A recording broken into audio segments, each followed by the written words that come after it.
a hora que já começou. Olha só que a Ele tem que Vitória, entrar agora. a Vitória vai encontrar o Mano, Sérgio ele tem que Torres. entrar. Ele já está. Então agora você clica em cima do nome dele e coloca aí. Pois é, a Vitória está me dizendo aqui. O Sérgio falou que está. Pois é, ele está dizendo que ele não está vendo o link ao vivo. Vi que ele está dizendo que não está vendo o link ao vivo. Por isso ele não está conseguindo. Mãe, é só você clicar pra ele. Eu clico e não aparece, acha pra mim. Olha só a minha assessora de assuntos Ai, aleatórios. gente, cadê? Calma. Qual que é o Instagram dele? É esse? Sérgio. Não, esse é do Não. Stefano. Ele ainda não entrou, então ainda não tem como eu começar. Então, foi isso que eu falei. Ele falou que ele não está vendo. É, a Vicky tá falando que ele tem que entrar. Eu clico aqui e ele não tá vendo? É porque ele não está na live, ele tem que entrar na live. Pessoal, ele tem que entrar na live. Foi isso que disse a minha assessora de assuntos. O Luciano falou a mesma coisa. Eu vou falar aqui pro Sérgio que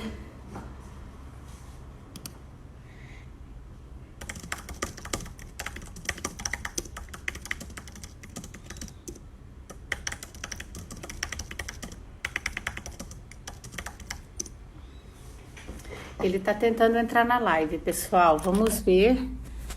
Mas ele já está. O porquê não aparece a live para ele, eu não sei. Luciano, você não quer ajudar o nosso querido amigo Sérgio? Vamos ver. Não, ele não. Agora ele entrou.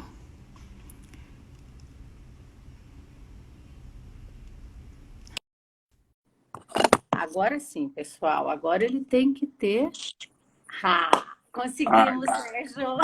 Eu tô no celular do meu filho. O meu deu um tilt e não tá pegando, não tá pegando. Peço perdão, viu? Deixa eu colocar aqui. Imagina, eu fui lá, falei, Vitória, você interrompe a sua aula, deixa eu até fechar a porta para não atrapalhar. Ela falou, mãe, dessa vez o erro não é seu, é que sempre o erro é meu, entendeu? Não, foi do meu celular, engraçado. Eu estava no, como é que se chama? No respectivo link, Tereza, mas ele não estava mostrando ao vivo para mim. Aí, então, eu chamei meu filho, meu assessor de TI, aí ele disse, deixa eu ver. No celular dele pegou.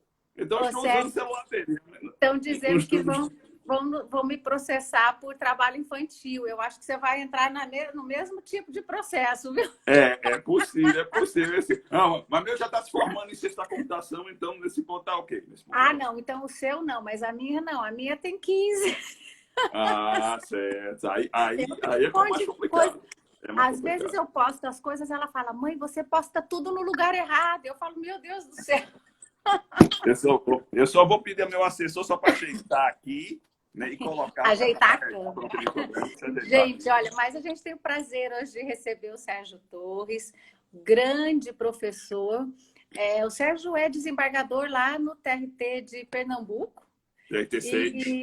E é diretor e coordenador científico da Escola Superior da Magistratura do Trabalho. Perfeito, acadêmico, titular da cadeira 33, tem vários artigos e vários estudos, um grande processualista, né, Sérgio? E hoje, na verdade, a gente vai conversar um pouco sobre essas formas alternativas de solução, né? Que são super importantes. Você sabe que ontem eu recebi uma petição lá na Vara e eu fiquei pensando, inclusive, no nosso café de hoje. Porque o pedido do advogado é assim, é uma ação trabalhista e ele pede o bloqueio de todos os bens das empresas para as futuras ações que ele vai entrar, porque ele acha que a empresa vai quebrar. Ele não nomeou mais nada. Eu falei assim, como assim? Ele acha que a empresa vai quebrar, que todos os funcionários vão ser mandados embora sem receber nada. E aí ele faz uma simples petição, distribui, pedindo tutela de urgência para bloquear tudo da empresa e de todos os sócios. Aí eu fiquei pensando, como a contenciosidade tá difícil, né, Sérgio? E aí eu fiquei pensando no nosso bate-papo, porque a gente está justamente falando sobre meios de solução de conflitos, né?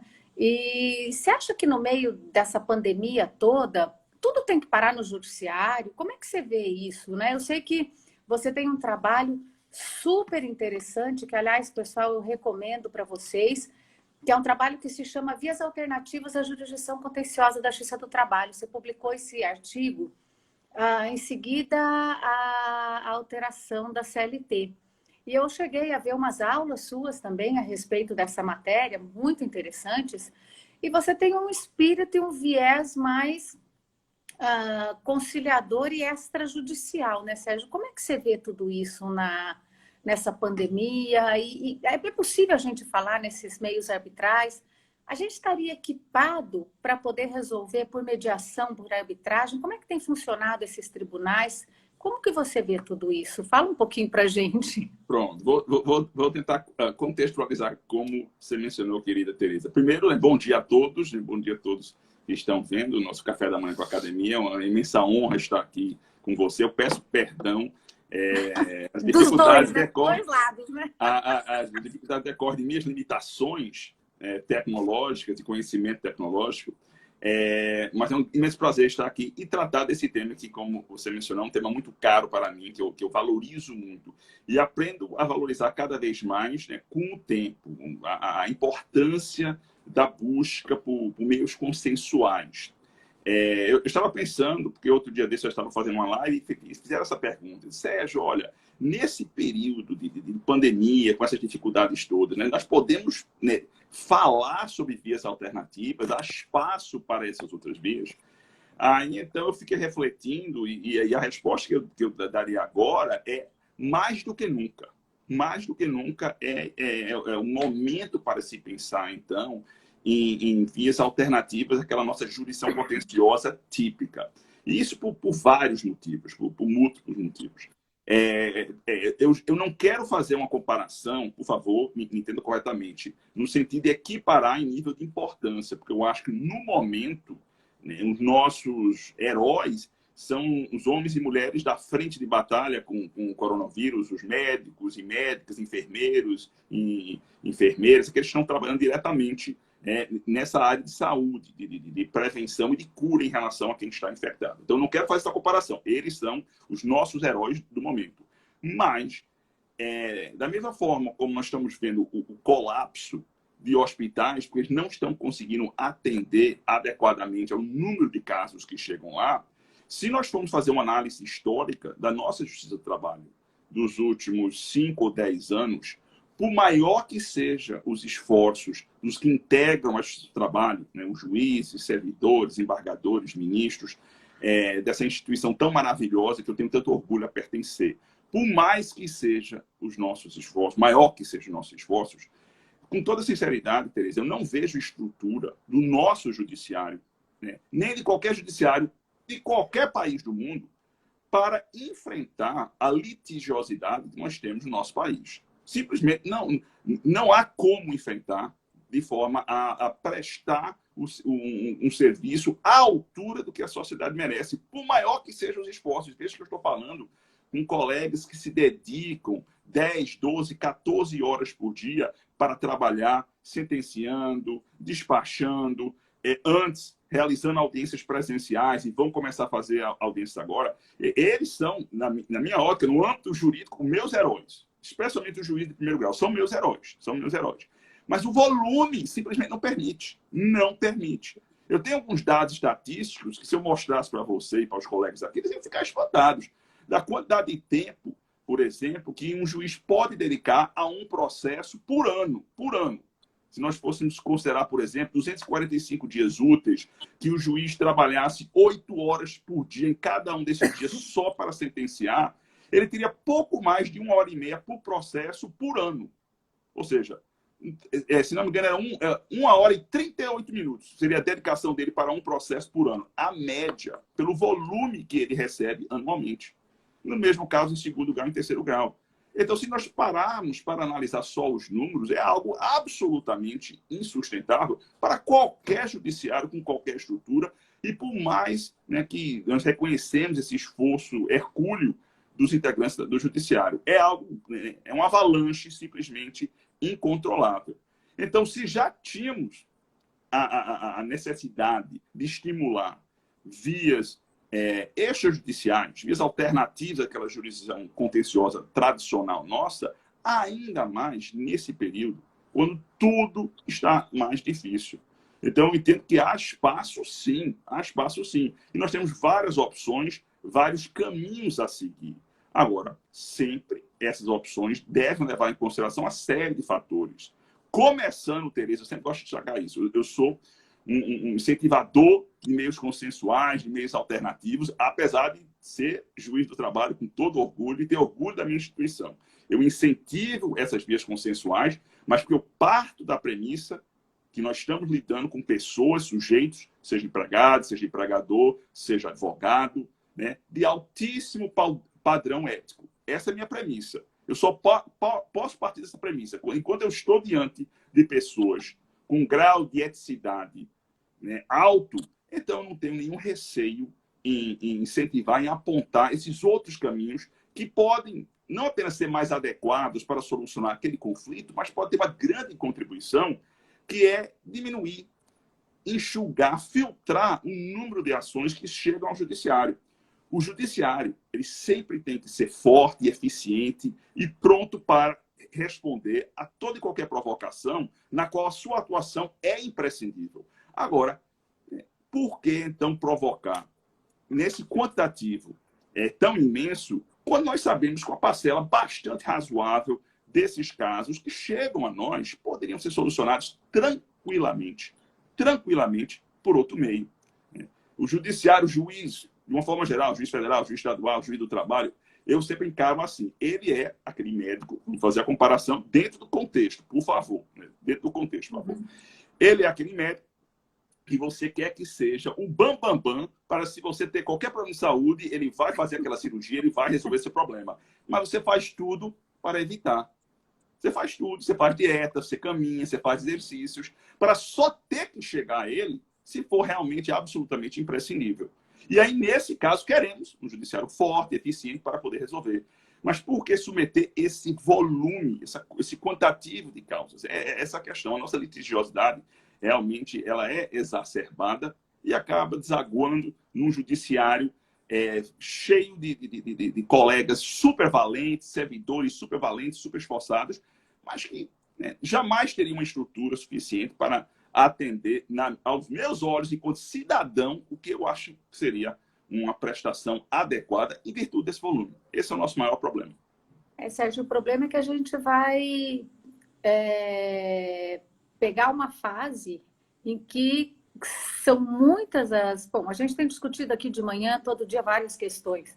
E tem várias lives, várias discussões que a gente tem visto pela internet. Até o Sandro Nanias, né? O Sandro Nanias prometeu que vem aqui um dia no café da manhã na live também, escreveu um artigo interessantíssimo a respeito da quantidade de informação que a gente anda absorvendo todo dia. E por isso a gente vê mais ou menos a quantidade, as discussões, né? Aí quando você está falando assim no especialista, eu já fico assustada. Eu falo, gente, se a gente não está sabendo muito bem como lidar com todas essas alterações, né?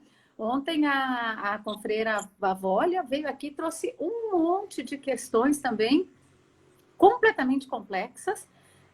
Então, quer dizer, não é que a gente vai lidar com o processo da hora extra e do vínculo de emprego, tem subordinação ou não. A gente vai ligar com várias questões intrincadas, inclusive de direito temporal, né? Que vai trazer, ontem elas estavam falando lá da 955 com a 905, que vai ser um problema, né?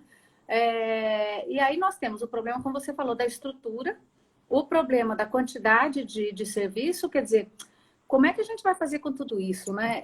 Eu até reconheço, por exemplo, e também já foi falado aqui, o ministro Cláudio Brandão, bom dia, ministro, está aqui nos assistindo também, veio, falou das audiências virtuais, das sessões, que tem sido ótimo, Sérgio, mas para audiência de instrução, eu sinceramente... eu não consigo enxergar. pode ser que eu mude de ideia, né? Sabe que eu para mudar de ideia sou fácil, é só mostrar que o negócio vai funcionar, é fácil mudar de ideia, não tem vergonha nenhuma. O problema é que eu vejo com muita dificuldade fazer uma audiência de instrução, né? As minhas audiências hoje começam daqui 1h30, converti tudo em audiência de conciliação e já tive vários advogados ligando falando, não vou entrar por impossibilidade de conseguir, do sistema, né? Em nossa região tem vários problemas de conexão, é uma região de montanha, então é complicado. Tem lugar lá que não pega internet, não é que não pega internet, não pega telefone, não pega nada, né? Então, como é que a gente vai falar em audiência de instrução numa situação dessa?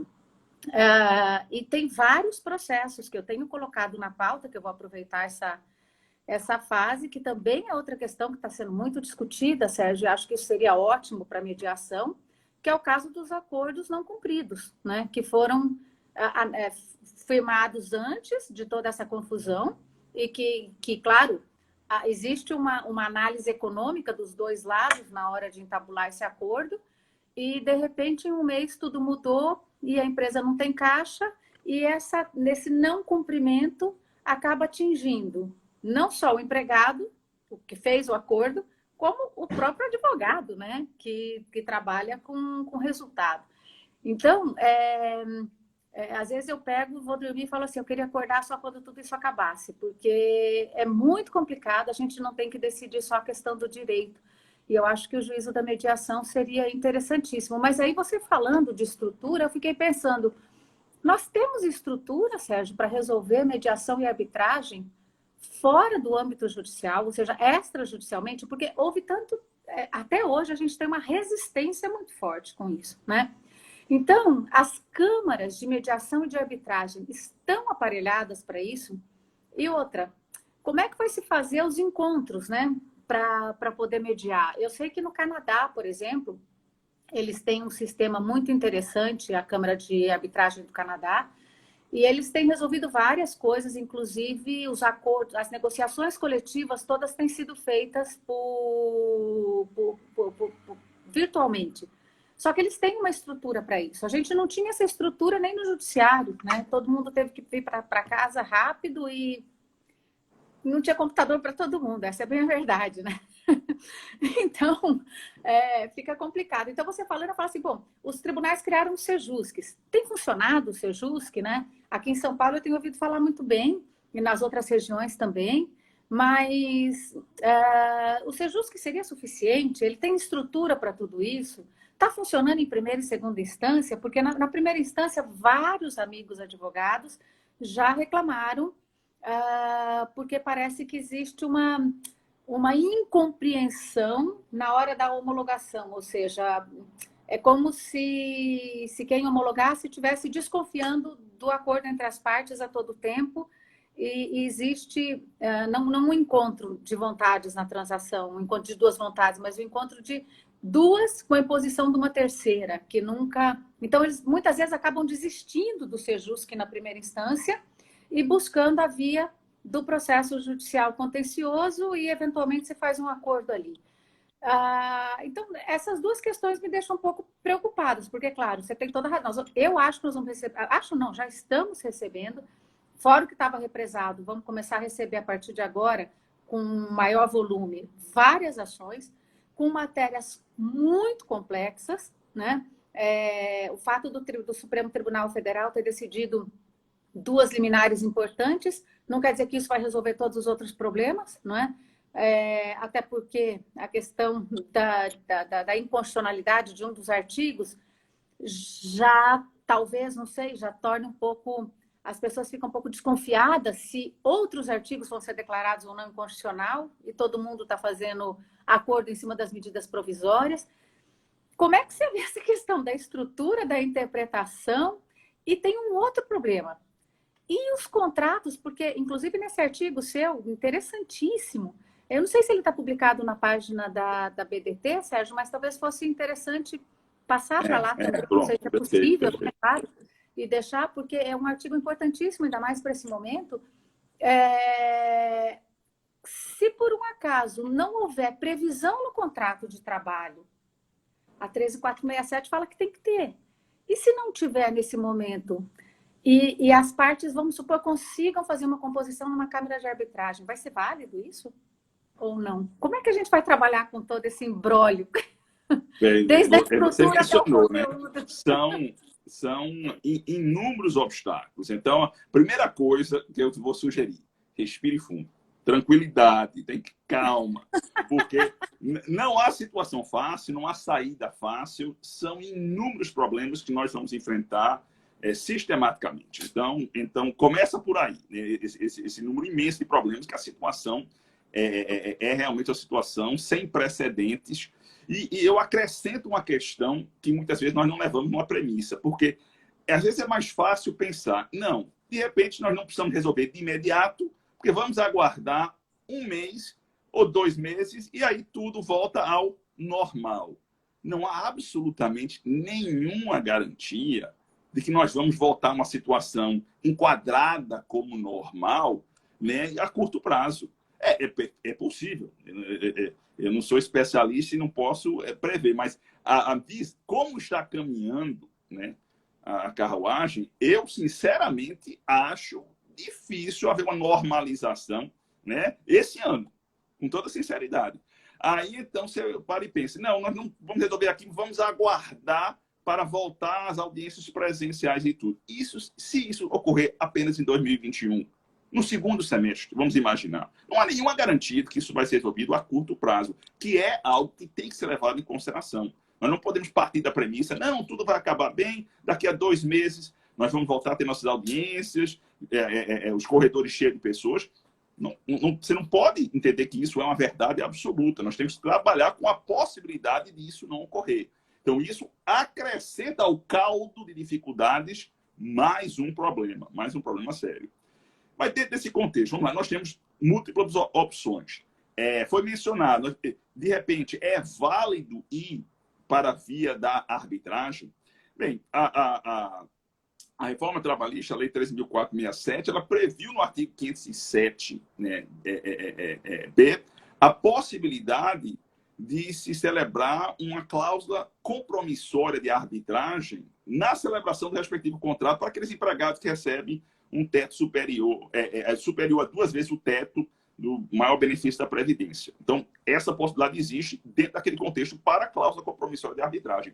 Mas a Lei 13.467 e as demais normas trabalhistas não mencionam a admissibilidade ou a inadmissibilidade da outra modalidade de convenção arbitral, né? Que é, né, o termo de compromisso arbitral, aquele que é celebrado após o surgimento do litígio. Nós não temos uma disciplina expressa. E a controvérsia ela não se restringe ao âmbito do primeiro grau e ao segundo grau, porque eu mostro a pesquisa que eu tenho também nessa área, há um embate muito forte entre as teses da inadmissibilidade da arbitragem como forma de solucionar conflitos individuais trabalhistas e outros que entendem que ela é perfeitamente admissível. Inclusive decisões colidentes no TST, tanto pela admissibilidade como pela inadmissibilidade. Dentro desse contexto atual, pessoalmente, eu já entendo possível o recurso ao compromisso arbitral para as partes optarem pela via da arbitragem, mesmo antes desse período pandêmico. Agora, no atual, dentro dessa situação emergencial, eu acho isso ainda mais admissível, mais clara a admissibilidade respectiva. Agora, eu quero sempre ressaltar isso, partindo daquela premissa que nós estamos diante de pessoas que têm um alto padrão ético e não estão utilizando essa via para tentar apenas tirar alguma vantagem, seja o empresário prejudicando o trabalhador para pagar menos do que efetivamente seria devido, ou qualquer outra situação de fraude. Estou me reputando a uma situação envolvendo pessoas éticas que querem fazer essa respectiva opção. Eu acho, né, que é admissível. Agora, eu vejo dificuldades práticas, especialmente em relação à questão do momento do contato, da negociação. Porque se nós estamos nesse período de confinamento domiciliar, de distanciamento social, então qualquer tipo de ideia de aproximação presencial, física das pessoas, é um elemento complicador. E aí, então, eu vou agora para a nossa situação. Porque esse mês, se não me engano, agora que nós vamos, em tese, iniciar os nossos contatos por meio de audiências telepresenciais. Já saiu, né, uma normatização dos nossos órgãos superiores e nós vamos, então, iniciar. O que cria, de fato, outra grande dificuldade. Mas, a partir do momento, Tereza, que existe o intuito de buscar uma solução consensual, tudo fica mais fácil. Numa situação de contenciosidade, quando você tem dois agentes, dois sujeitos, cada um querendo, então, ir para o conflito, para o empate, porque um vai vencer e o outro vai perder, numa situação tipo gladiador, né, no qual só pode um sobreviver, então tudo fica mais difícil, qualquer tipo de acerto. Mas quando o interesse é chegar a um denominador comum, eventualmente fazer concessões recíprocas para se chegar a um consenso, eu acredito que tudo fica mais facilitado. Eventuais dificuldades certamente surgirão. Você mencionou problemas de acesso a equipamento adequado, acesso à internet, ao Wi-Fi. Realmente nós temos muitas dificuldades nesse sentido, todas têm que ser levadas em consideração. Porque nós não podemos, então, buscar impor a prática de atos processuais tão solenes como audiências, sem levar em consideração garantias constitucionais como do contraditório, da ampla defesa e até da fundamentação da decisão para quando o juiz decide realizar aquela respectiva audiência por meio telepresencial. Acho que tudo temos que ter um máximo de cuidado para evitar nulidades processuais nesse sentido. Agora, em havendo o interesse pela consensualidade, né, a busca a solução, eu acredito que fica mais fácil. Nós vamos conseguir, com mais facilidade, encontrar meios para poder realizar audiências de conciliação telepresenciais, mediação também. Nós podemos utilizar vários mecanismos. Veja, eu sou um jurássico, né? Oi, Sérgio, eu também. Eu sou um asno da informática. Mas o pouco que eu sei, eu já consigo, né, utilizar até o FaceTime, o WhatsApp, para você, com 4 pessoas, você e mais 3 pessoas poderem conversar, né, ao mesmo tempo. Existem recursos que nós podemos tentar utilizar, sempre levando em consideração as peculiaridades daqueles que não têm acesso a essa tecnologia, seja o Wi-Fi, ou seja um smartphone, ou seja a um computador. Agora, tem um detalhe interessante. Mesmo quando há contenciosidade, eu tenho visto os colegas muito preocupados com a ideia da realização de audiência de instrução, que realmente, eu fico pensando, vai ser um desafio imenso. Né? Imenso realizar. Não apenas questões práticas, operacionais, mas também com a preocupação de sempre respeitar o devido processo legal, jamais cercear o direito de defesa de qualquer das partes. Tem muitas peculiaridades que têm que ser levadas em consideração. Então, eu acho que vai ser um grande desafio. Agora, existe uma opção de se fazer um acordo para, então, entrar no ringue, vamos dizer assim, e do embate. É perfeitamente possível, na minha ótica, nós utilizarmos aquele instituto que está no CPC, no Código de Processo Civil, no artigo 190, que é o negócio jurídico processual atípico, para estabelecer diretrizes de como será, então, essa audiência de instrução. Aí, então, primeiro você pode alegar, mas, Sérgio, o TST já disse, na Instrução Normativa 39, que o negócio de processual atípico, previsto no artigo 190 do CPC, não se aplica ao processo de trabalho. Eu sei disso, eu sei disso. Agora, algumas considerações. Primeiro, o TST já revogou alguns, pelo menos um dos dispositivos da Instrução Normativa após um tempo, por considerar, então, que aquela posição inicial não era a mais adequada.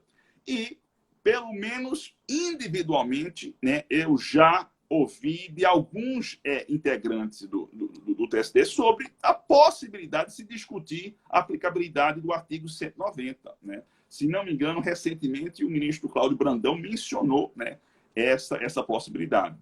E eu acho que é perfeitamente possível e perfeitamente aplicável a esse caso, porque eu digo a você, Tereza, eu acho que antes de você nascer, em 1991, eu já fazia negócios jurídicos processuais atípicos como juiz de primeiro grau. E melhor, não era um acordo bilateral, não. Era um acordo tripartite.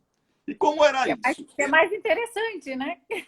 Exatamente. Claro, estabelece suas regras e as pessoas sabem. Na sessão inaugural, eu conversava com as partes e digo, olha, vamos organizar nossa audiência de instrução como se fosse aquele ato, aquela decisão de saneamento e organização do processo que hoje nós temos no artigo 357 do CPC. E nós sentávamos e estabelecíamos realmente diretrizes muito sólidas que ajudavam sensivelmente na instrução, porque as partes participavam, né? O 357 do CPC, ele até prevê a possibilidade de existir uma audiência de saneamento em cooperação. Olha que coisa mais linda, que coisa maravilhosa. A ideia, então, de uma comunidade de sujeitos processuais, todos trabalhando para o mesmo objetivo, que é uma solução de mérito justa e efetiva, mesmo que existam pelo menos dois deles em posições antagônicas, né, de a parte autor e a parte ré. Mas eles podem trabalhar em cooperação, porque o objetivo final é o mesmo. Uma solução justa, resolvendo o mérito, né, e conseguindo, então, proporcionar a efetividade. Então, nós temos esta via para fazer esse acerto. E eu fazia, como eu mencionei, desde 91. Você não tinha nascido ainda não, certo? Em 91, né? Eu nasci muito tempo depois, viu, Sérgio? Essas audiências e registrava na minha ata. Se eu pegar, mostrar uma ata minha de 91, 92, você vai ver esse acerto. E mais, eu tanto perguntava às partes que, ao final, eu colocava que o juiz indagou das partes se estavam de acordo com essas diretrizes, porque realmente eu permiti o debate. Porque não, o advogado não fazia tal menção, etc. E nós ajustávamos, porque o caso poderia ter algumas peculiaridades. E o 190, ele prevê exatamente essa possibilidade de estabelecer regras procedimentais de origem contratual. Então, é um mecanismo que eu acho muito interessante. E se for feito dessa forma tripartite, você já está com o juiz examinando, averiguando a licitude, tudo registrado na respectiva ata, e aí, então, nós deixamos para essa nossa tentativa de audiência, de instrução telepresencial, seguindo aquelas diretrizes que as próprias partes concordaram em seguir, e foi firmado nesse negócio de processual atípico que consta na respectiva ata. Eu acho uma saída que vai prevenir nulidades, porque se as partes concordaram, o juiz direcionou as partes, não, estamos de acordo, então vamos realizar dessa maneira. Você pode dizer, não, mas de repente as partes podem não entrar em acordo. É uma possibilidade. E você tem que entender que, de fato, isso pode acontecer em relação a algumas diretrizes. Mas, em relação a outras, é possível haver uma pactuação, um consenso. E registrando que elas concordaram, eu acho que é um bom caminho para você poder fazer, você tentar, pelo menos, realizar essa audiência de forma telepresencial, sem o receio de cometer qualquer deslize que possa ensejar uma nulidade processual. Agora, também, sempre com paciência, entendendo que pode acontecer uma coisa, a internet pode cair, de repente o celular cai no chão, de repente a testemunha não tem acesso a alguma forma. Existem 1001 possibilidades e nossos juízes devem demonstrar, então, uma paciência de monge tibetano, né, para realizar essas audiências. Olha, eu vou plagiar o nosso querido amigo Pamplona, que está aqui nos assistindo. E eu adoro que o Pamplona sempre faz a ligação com a música, né? Ele e o Vicente. Tem que aplicar o que diz Oswaldo Montenegro, né? O que importa é manter a mente quieta, a espinha ereta e o coração tranquilo. Senão, a gente não chega a lugar nenhum, né? Mas, Sérgio, essa observação de se aplicar o negócio jurídico é interessantíssimo. A gente, na verdade, já acaba fazendo isso nas audiências e ninguém percebe. Acho que a instrução normativa, em vários pontos, ela vai ter que ser revista, porque quando ela foi pensada no procedimento tradicional que a gente tinha, não é? Outro cenário. É outro cenário. Então, quer dizer, a interpretação do CPC tem que ser outra dentro daquilo que cabe na CLT. O negócio é começar com cuidado, até porque os advogados, óbvio, acho que é o que você falou, as partes têm que conhecer as regras antes de entrar no jogo e têm que conhecer, elas têm que sentir segurança jurídica, né? Eu percebo assim que as pessoas, por exemplo, essa petição que entrou ontem, você vê o desespero, ou seja, a insegurança jurídica está tão grande, daí o advogado fala assim, bom, eu ponho tudo na Justiça do Trabalho e vou ver o que acontece. E quando não é assim, não é, Sérgio? Tem que ir com tranquilidade realmente, porque senão a chance de atropelar as coisas e acabar piorando é outra, né? Eu particularmente tenho dado para essa semana, estou dando preferência a tentar resolver essas situações. Até o ministro Douglas também falou muito bem a semana passada aqui sobre essa questão da possibilidade de inovação, né? Porque é uma situação interessante essa que surgiu. A gente não está nem no processo de execução, nem no processo de conhecimento, nem não estamos em lugar nenhum. É um buraco que surgiu entre o conhecimento, a execução e o cumprimento da decisão, e que, claro, as partes pedem, e aí o juiz vai ter que decidir o que fazer. Então, eu acho que essas sessões digitais, para isso, vai ser muito interessante, para duas coisas. Primeiro, tentar aproximar as partes, elas se acostumarem com o sistema, e aí ver como que a gente consegue fazer a aplicação. Porque, dependendo, se todo mundo tem estrutura, tá fácil fazer tudo. O problema é que a gente tem que pensar naquilo que não tem estrutura. E tem uma outra coisa também que eu posso estar enganada, porque foram tantas medidas que saíram, mas acho que ninguém pensou, foram as reclamações verbais, né, Sérgio? Eu não sei, aqui em São Paulo, tem, assim, na minha região tem muita verbal. E essas pessoas, sem poder entrar no fórum e sem ter advogado, sem nada, elas estão, por exemplo, uma parte muito inteligente da norma é essa de deixar para o juiz a possibilidade de suspensão, ou seja, um movimento maior do juiz dentro do processo, dependendo da situação, porque as minhas verbais, por exemplo, que são processos eletrônicos, eu não posso mandar correr prazo para nada, porque é verbal, a parte não pode entrar no fórum, eu vou intimar como? Eu tenho que usar oficial de justiça, na maioria das vezes, porque é uma região que 80% das citações são por oficial de justiça.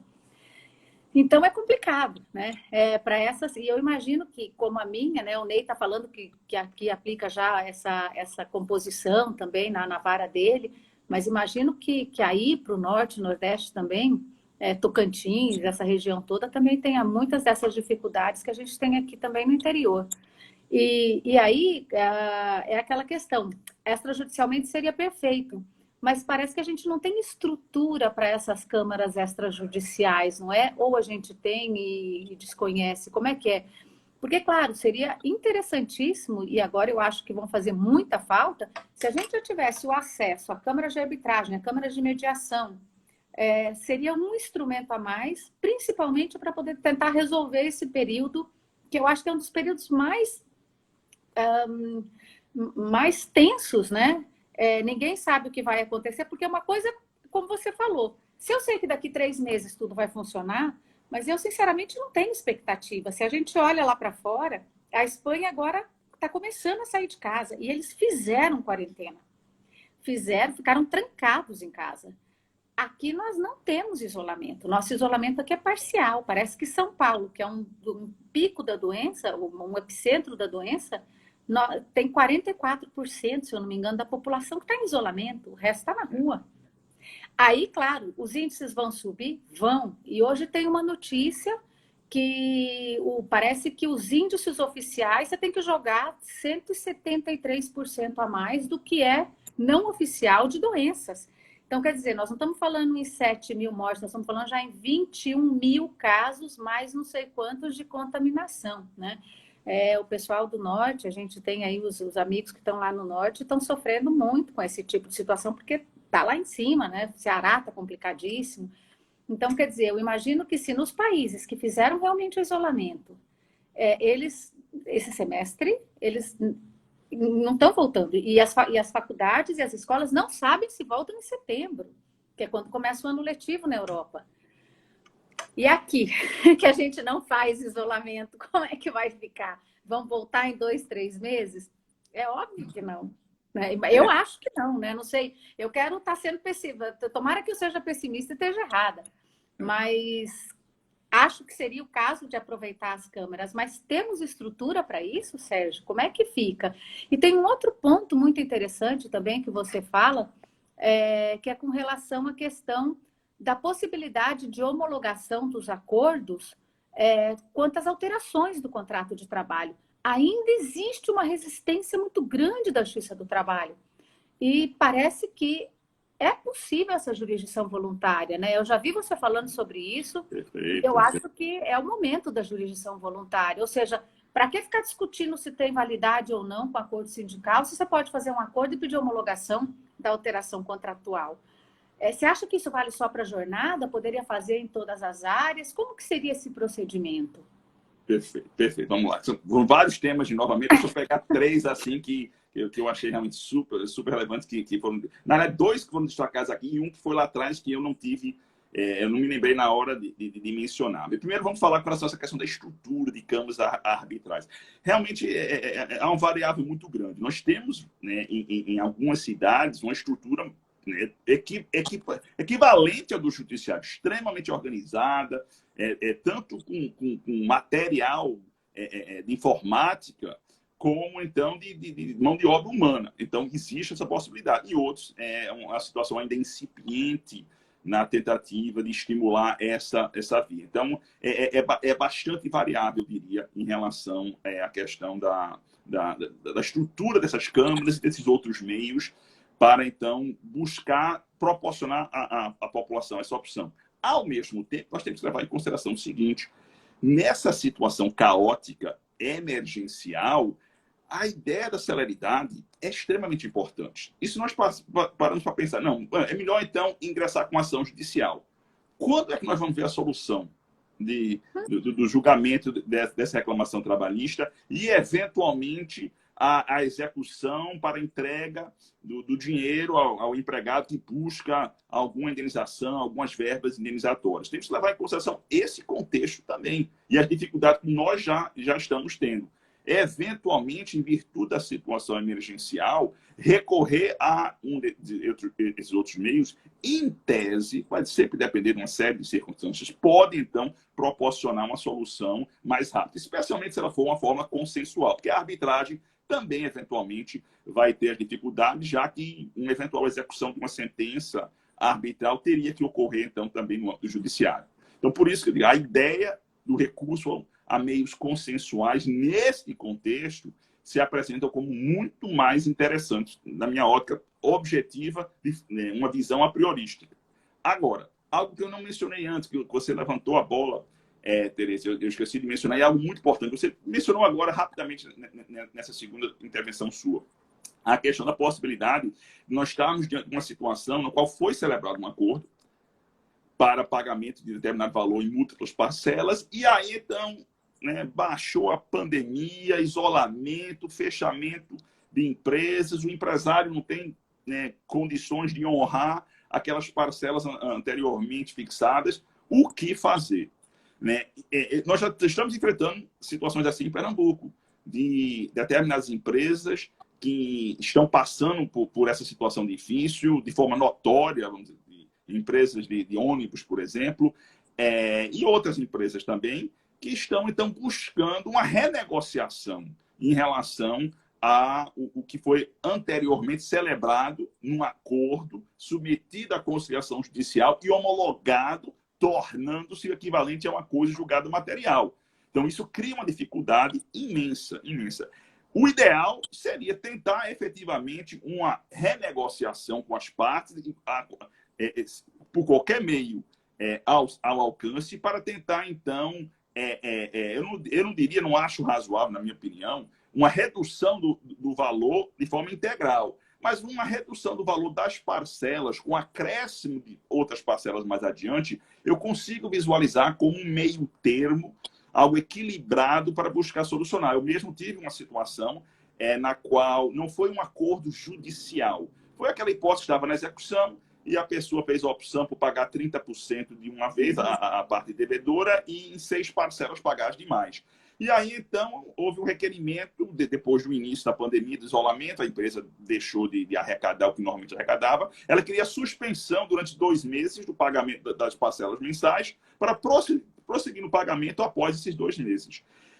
No caso que chegou a mim, eu não achei razoável essa suspensão, porque nós temos que pensar que do outro lado está o credor, que precisa receber essas parcelas para poder sobreviver também nessa situação caótica da pandemia do Covid. Então, imagine, a empresa não tem condições de pagar, então vamos suspender, não vou pagar nada durante 2 ou 3 meses. Aí, aquele empregado que fez o acordo vai passar 2 ou 3 meses sem receber aquele rendimento. Vamos imaginar que ele seja um desempregado, que agora vai ter mais dificuldade ainda de conseguir se reempregar, e aí ele passa 2 ou 3 meses sem receber nada. Eu entendo que nessas situações começaria com a ideia de tentar, então, diminuir o valor da parcela mensal para pegar esse valor que não estaria sendo pago agora e jogar para uma parcela a ser paga mais adiante, ao final das parcelas anteriores. Algo nesse sentido, tentando, então, chegar a um equilíbrio nesse ponto. Eu consigo ver isso como razoável, mesmo que o argumento seja, mas espera aí, nesse meu caso não foi um acordo judicial, não foi um termo de concessão judicial que estava sendo executado. Mas vamos imaginar que venha a ser. Aí eu escuto alguns colegas, não, Sérgio, conjugado material não podemos tocar. Se foi feito aquele acordo, aconteça, piore a pandemia, o devedor tem que pagar aquelas parcelas religiosamente em dias sob pena de pagar aquela multa. Tem como? Ou seja, não tem como. Existem situações, nós temos que entender, que não depende da vontade, do bom espírito, de todo o esforço daquele respectivo sujeito. Eu pergunto a qualquer colega que, vamos imaginar, que estivesse nessa situação de pagar, então, parcelas altíssimas de determinada compra, comprou um apartamento, comprou um carro, e, de repente, então, teve o corte da remuneração, ou a diminuição da remuneração, ou então se tinha um outro emprego ou outra fonte de renda, sei lá, vendendo livros, dando aula, alguma coisa nesse sentido, tivesse um corte. Pare e pense na situação do respectivo colega, como ele iria sentir e como, eventualmente, ele teria que, talvez, selecionar o que pagar e o que deixar de pagar. Então, é dentro desse contexto que nós temos que ter muita ponderação, muita calma, para conseguir, então, visualizar que, em virtude dessa mudança de cenário, e algo em relação ao qual o empregador, a vontade dele não concorreu de forma alguma, não foi algo decorrente de sua imprevidência, simplesmente nós tivemos essa situação que afetou a todos nós de forma tão intensa, e entender que nessa situação não é que estaria sendo descumprido aquilo que foi acordado, mas estaria sendo estabelecidas novas condições para cumprir aquilo que foi acordado. Vamos imaginar, o valor acertado foi de 20 mil em 10 parcelas de 2 mil. Vamos imaginar para um dono de casa, uma dona de casa, empregador doméstico, vamos imaginar, 2 mil por mês. Aí, de repente, ainda teve 50% do salário reduzido. Exatamente. Aí ele tem, então, a quebra de sua fonte de renda, ele não está ganhando mais dinheiro e está com aquelas prestações, né, de 2 mil. Temos que entender que é razoável. Então, para honrar os 20 mil que foi acordado, que devem ser pagos, que, de repente, as parcelas sejam, então, diminuídas, reduzidas no seu valor, mas estendendo, aumentando o número de parcelas para chegar àqueles 20 mil reais. Só que o pagamento é tão diferenciado. Então, eu acho que nós temos que pensar nessa situação. Aqui tem que ter, efetivamente, empatia. Nós temos que nos ver na posição do outro. Eu procuro, né, sempre fazer isso, mas agora, nessa situação, mais do que nunca. Temos que entender, então, essas dificuldades. Agora, outra questão que mencionou foi a via da homologação do acordo extrajudicial. Boa parte dos artigos que eu tenho escrito abordam esse tema, que é um tema, né, que é apaixonante para mim. Eu gosto muito da ideia, porque eu valorizo essa atuação. Eu sei que você mencionou, beleza, tem uma resistência. Eu sei que tem uma resistência, é evidente que tem essa resistência. Mesmo porque, quando nós estamos acostumados a exercer a jurisdição contenciosa, né, você para e pensa, não, é uma atividade jurisdicional, atípica, de gestão, de administração, não há efetivamente o exercício do jus imperi, de decidir. Perfeito, é uma outra forma de atuar. Uma atuação efetivamente mais administrativa, mais de gestão. Mas ela pode ser extremamente relevante e ela tem que ser valorizada. Porque quando o empregado e o empregador, de comum acordo, submetem um instrumento de convenção para homologação do juiz, eles estão pedindo ao magistrado, examine, verifique que está tudo ok, e aí, então, chancele. Por quê? Porque eles procuram isso. Porque o acordo, em princípio, materialmente, já pôs fim ao conflito lá fora, extrajudicialmente. A ideia de submeter ao judiciário é para poder buscar segurança jurídica, que é extremamente importante sempre, e especialmente nessa confusão caótica desse período da pandemia. Então, eles querem ter essa segurança.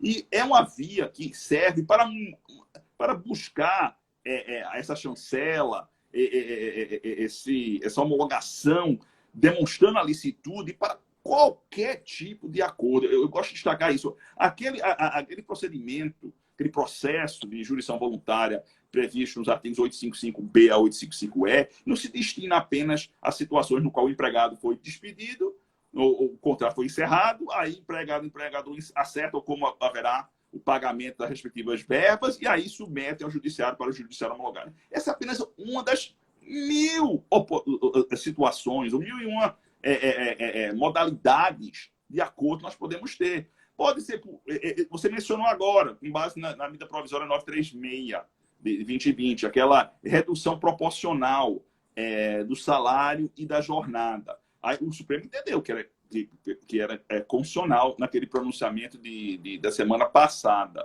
Mas, ainda assim, eu sinto que muitos empresários se sentem inseguros. Diante dessa situação de insegurança, perfeitamente admissível, então, esta via para se buscar essa chancela para oferecer a segurança. O juiz vai examinar para averiguar se todos os termos da medida provisória 936 foram cumpridos e, como consequência, então, obter aquela homologação. É necessário? Não, em princípio não é. Mas por que é desejável? Por causa da segurança jurídica. Essa fórmula do processo de jurisdição voluntária para homologação de acordos judiciais, ele foi posto não porque ele é uma necessidade para a validade do acordo. O acordo é válido lá fora. Ele produz efeitos materiais lá fora.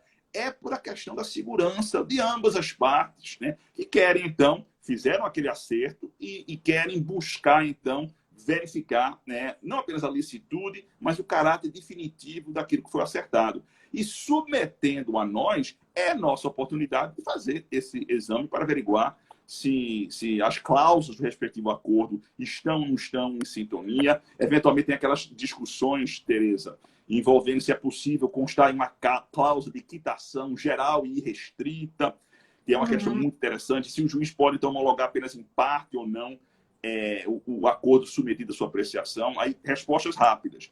Não pode haver uma homologação parcial. Ou o acordo é homologado na sua íntegra, ou então o juiz deve julgar improcedente o pedido de homologação. Porque se existe uma cláusula nula na transação, atinge tudo, né? Claro. Então, são duas opções. Apesar que eu admito uma nova ação durante o processo. O juiz pode sugerir, olha, eu não posso homologar dessa forma porque tem uma ilicitude. Mas se vocês agora celebrarem uma nova ação, modificando os termos iniciais, aí eu homologo esse termo envolvendo a nova ação. E isso seria possível. E quanto à quitação geral... Opa, se eu não me engano, o Lauro, que está levantando essa questão, porque falou que aqui na segunda região realmente é uma reclamação que os advogados têm. Existe uma restrição, não de 100%, obviamente, dos juízes, né? Eu, por exemplo, não restringo o acordo, mas que existe uma restrição da maioria dos juízes em relação exatamente a isso que você está falando. Só homologa aquilo que está estritamente descrito e, dependendo, nem aquilo que está descrito ele homologa. Ele altera os termos do acordo. Então, isso acaba fazendo, que eu até comentei com você no começo, que muitos advogados reclamam do Sejusc na primeira instância. Porque eles falam, escuta, eu vou para resolver meu problema e eu chego lá, aumento o meu problema, não é? Ou seja, tudo é feito de uma forma... Estou dizendo situações que não existe fraude. Tudo é feito de uma forma aberta, conversam. Às vezes eles ficam 1 mês, 2 meses discutindo. Chega na justiça para homologar no Sejusc, o Sejusc fala que não. E uma questão ou fala que não assim, homologa só aquilo ou diz que não, senão não homologa nada. Então, ou seja, as partes acabam muitas vezes ou desistem e entram com contencioso e acabam fazendo um acordo lá na frente, ou então fica aquela insegurança dos dois lados de saber o que vai ser e o que não vai ser. Exatamente esse problema que você está falando. Certo? É um problema sério, Claro, porque é sério, porque é o que você acabou de falar. A função do juiz aí é homologatória, não é? Ele não tem que ele participar daquilo que foi... Claro, não estou dizendo de questões de forma, né? Claro, se ele percebe que existe algum vício de consentimento, algum vício social, questão diferente. Mas numa situação regular... E tiveram já situações interessantes que aconteceram da parte se voltar contra o juiz e falar, escuta, eu sei o que eu quero. Algumas situações complicadas. Quer dizer, corre-se o risco de acontecer isso também, não é? É uma situação muito delicada, especificamente essa ideia de colocar uma cláusula, né, de quitação geral irrestrita. Mas por quê? Porque eu acho que é uma interpretação errônea do que significa uma cláusula de quitação geral irrestrita. Porque muitas vezes quem insiste normalmente nessa cláusula é o empregador, e ele entende que com isso eu estou livre de qualquer possibilidade de ação futura sobre qualquer questão envolvendo o respectivo contrato. E isso é uma meia-verdade. Não é uma meia-verdade. Por quê? Porque uma quitação, mesmo sendo chamada de geral e irrestrita, ela tem limites. Não existe algo... Eu costumo dizer, ó, a única coisa sem limites, totalmente irrestrito, é amor de mãe. Tirando amor de mãe, tudo tem limite. Tudo tem limite. Então, né, mesmo aquilo que a gente chama de cláusula, né, geral e restrita, ela tem limite. Por exemplo, não pode ser incluído aí, dentro desse aspecto, aquilo que envolve direitos absolutamente disponíveis, que são exceção. A gente levanta muita bandeira da indisponibilidade, mas eu entendo, de forma geral, os direitos trabalhistas eles têm uma indisponibilidade relativa, né, que pode se sujeitar, então, no acordo, né, a ser objeto dessas concessões recíprocas. Mas existem alguns que são efetivamente absolutamente indisponíveis. Questões relacionadas, por exemplo, aos aspectos contratuais que atingem o direito de personalidade do empregado, sua saúde. Aí uma indisponibilidade absoluta. Então, o primeiro limite é esse. Outro limite, só pode incluir matéria que é sujeita à competência da Justiça do Trabalho. E o artigo 652, a linha F, quando fala sobre homologação, ele restringe aquilo que é da competência da Justiça do Trabalho. Então, eu já vi alguns desses acordos que tentaram incluir outras coisas, relações paralelas, relações contratuais cíveis também. Não pode, isso aí também tem esse limite, já é outro limite, né? E um limite que eu acho muito importante, e eu acho interessante porque eu já realizei audiências de esclarecimentos em processo de jurisdição voluntária de homologação de acordo, Tereza, no segundo grau, ou seja, como desembargador.